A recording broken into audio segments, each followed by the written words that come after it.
They're not sure he'll be back for Friday. And also, Eric Bledsoe has been suffering from eye irritation. They don't know how long that's going to take.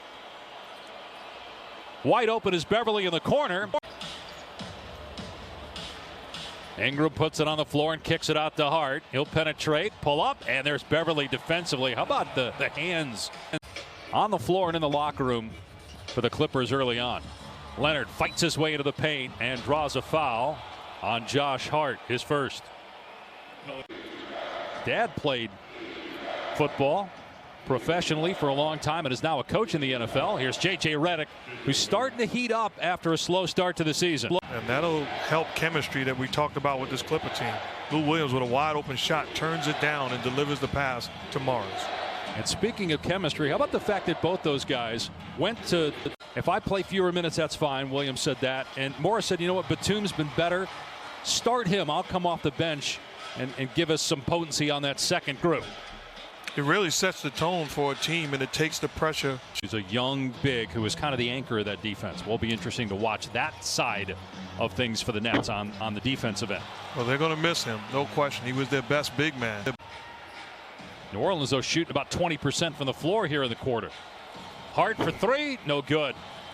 Melly working hard, and another opportunity for New Orleans.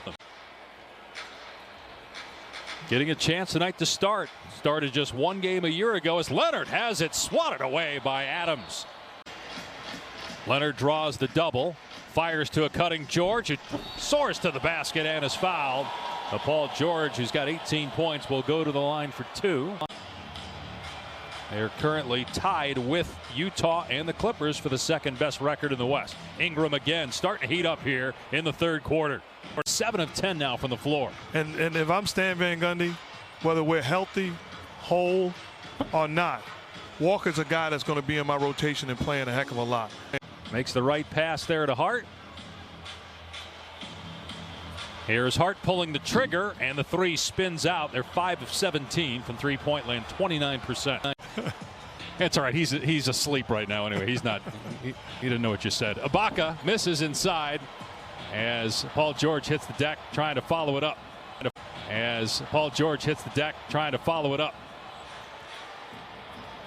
Hart gets to the rim and scores against Leonard. And like everybody, but I think him especially, very disappointed with the way the season ended, blowing that 3-1 lead at Denver in the bubble. And I'm with you, but is it because of injury? Is the load management an injury issue? Is it something that you're talking about with? When you have an opportunity to play in ball games, whether it be for 5 minutes or 35 minutes, you want to go out there and make sure you continue to preach the right message and have the right habits. Ingram with a quick pass, the extra pass, and the three from Hart won't go. Clippers turned it over. Alexander Walker drives and finishes. What a night for the second-year pro out of Virginia Tech, showing he belonged. Came in averaging 8 points per game, and he's got 37 tonight. Leonard with the miss. Here he is again. Alexander Walker, not that time, but the putback by Josh Hart to make it a 6-point game just outside a minute to go. Here he is again. Alexander Walker, not that time, but the putback by Josh Hart to make it a 6-point game just outside a minute to go. It did, and the good thing, they continued to play the right way. Shared the basketball, made plays on the defensive end. So